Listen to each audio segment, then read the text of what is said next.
Once upon a time, there was a very rich merchant. He had so many coins that they overflowed out of his pockets. He had 3 sons and 3 daughters, whom he loved dearly. The daughters were very beautiful, but the youngest was by far the most striking. She was so pretty and, oh, so witty. Everyone in the village admired her. They fondly called her the Little Beauty. Her sisters did not like it. They said, "It is such a pity that she is so pretty. We feel green with envy, also jealous and angry." These 2 sisters were rude and crude. They thought that having lots of money made them better than others. Every day they attended balls, concerts and parties. Beauty did not attend these events. Instead, she loved to read books and help others. Her sisters would laugh at her. "Oh, Little Beauty, you just don't know a thing. You would never be able to marry a king. You may be beautiful, but you haven't a clue about how to be important and become richer too." One day, everything changed.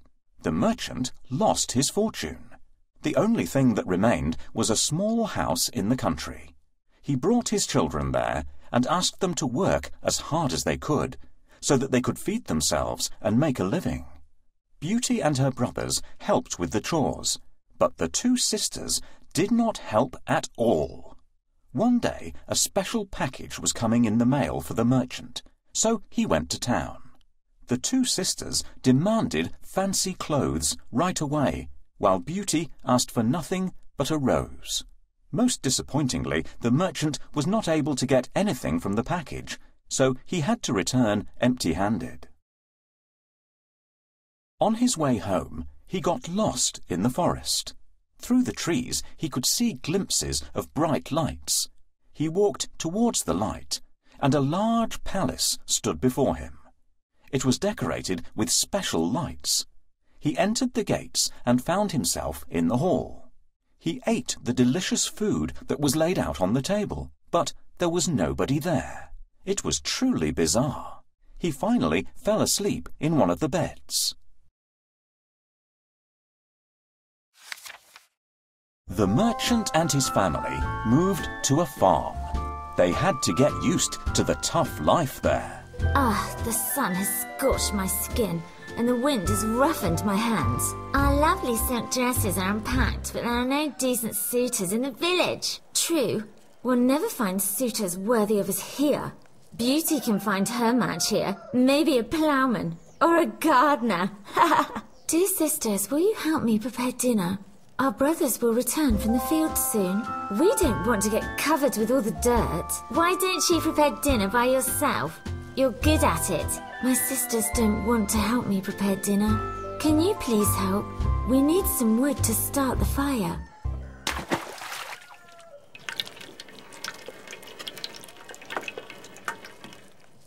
Let's put the pot in the stove. Great! While the water is boiling, we'll get some vegetables. I can smell the delicious soup, but I'm afraid I'll not get to taste it. I'm setting off in my ship to the city.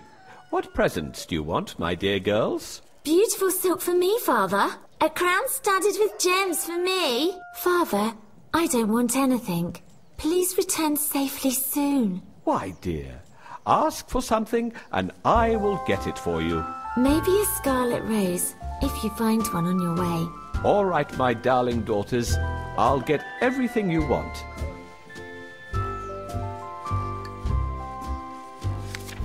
When the merchant woke up, he saw many fine clothes in the room waiting for him.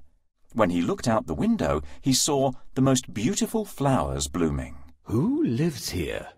Could it be a magical fairy? He wondered. Then he went to the hall and found more delicious food waiting for him. He ate some breakfast. When he went outside, he saw some lovely roses. He simply had to take one for Beauty. As he plucked one from the bush, he saw a frightening beast when he turned around. Why did you steal my rose? They belong to me, as everyone knows. The beast roared mightily. The beast called the merchant ungrateful, and vowed to take his life. I'm so sorry, said the merchant, trembling in fear. I took the rose for my daughter. The beast said that he would forgive him on one condition, that the merchant bring a daughter to the palace. But the merchant loved his daughters too much to give any of them up. He did agree, just for the chance of seeing his lovely children one last time.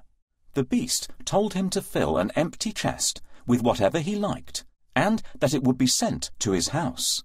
The merchant filled it with gold. The coins went plink, plonk, plink, plonk as they went in. He left the palace in sadness, but he was happy that he had something to give his children. After a long journey through the forest, he returned home.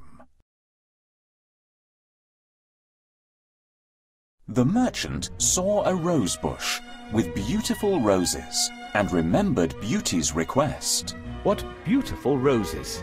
But how do I reach them? Are beautiful roses. I need to pick the prettiest one for Beauty. This one is perfect. Bright scarlet with velvety petals. Beauty will be delighted. How dare you pick my favorite rose? Is this how you pay me back for saving your life? Forgive me, Your Majesty. I only picked a rose for my youngest daughter. I am not a king. Don't call me Your Majesty. But this castle is mine, and nobody is allowed to break in here. Please spare me. I have 3 daughters and 3 sons. Take this rose and come back in 3 days. Don't even think of deceiving me. I promise I'll come back. I'll just say goodbye to my children. I shouldn't have come here. What do I do now?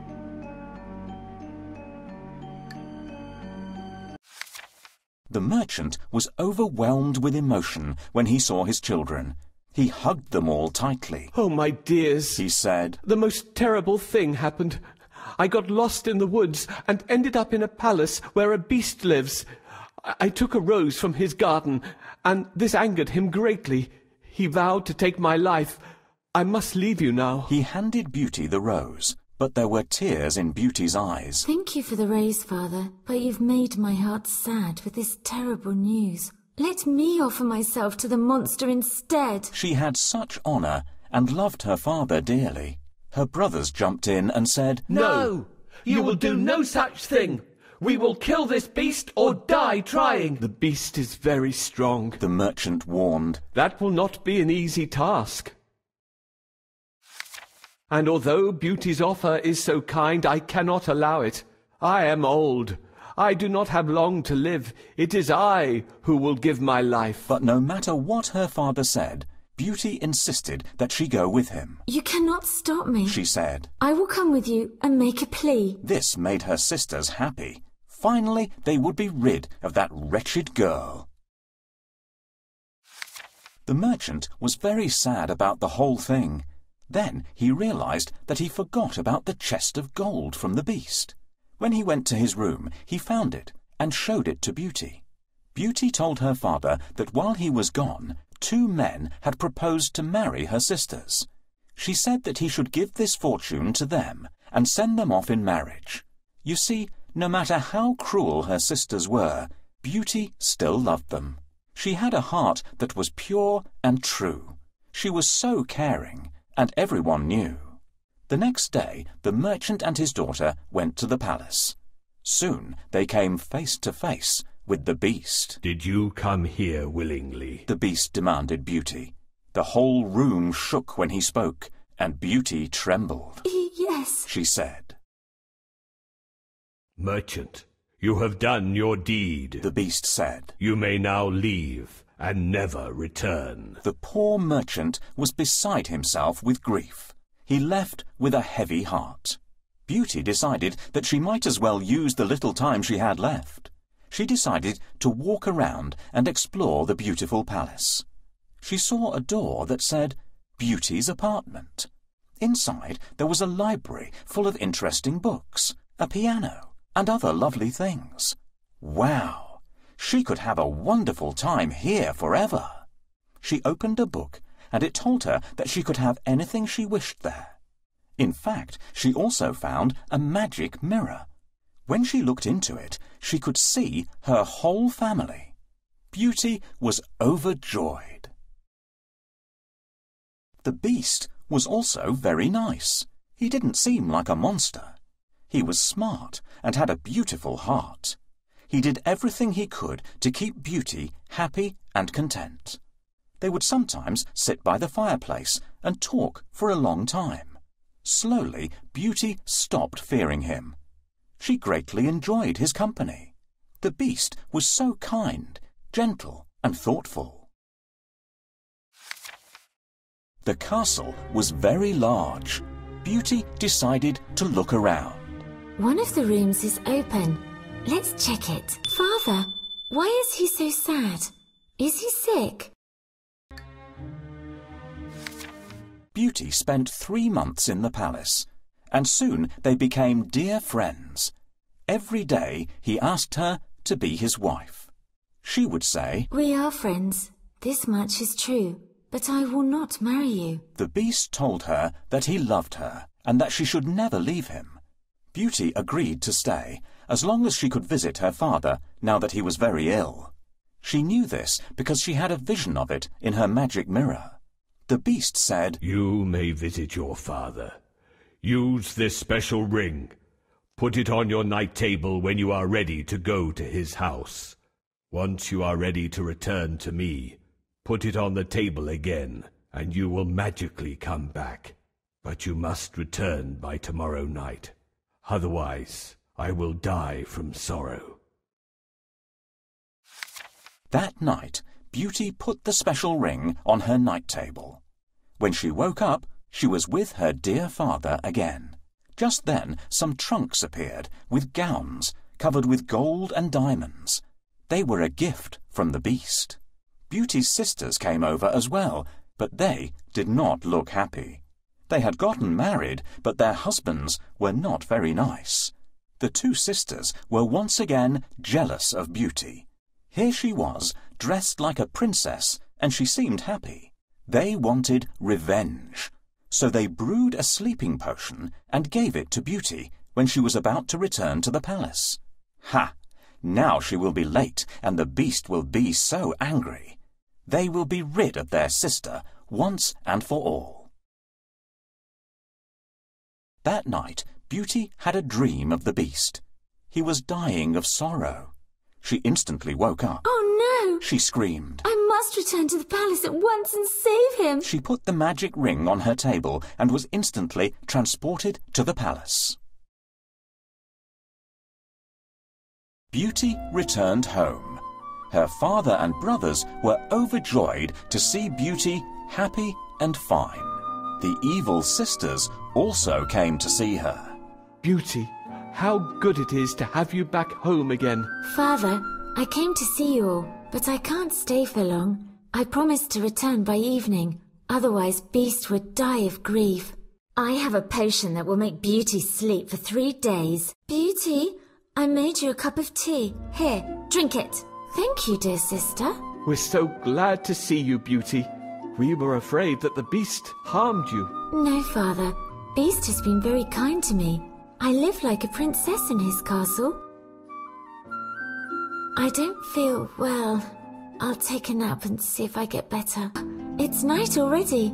I need to hurry back to the castle.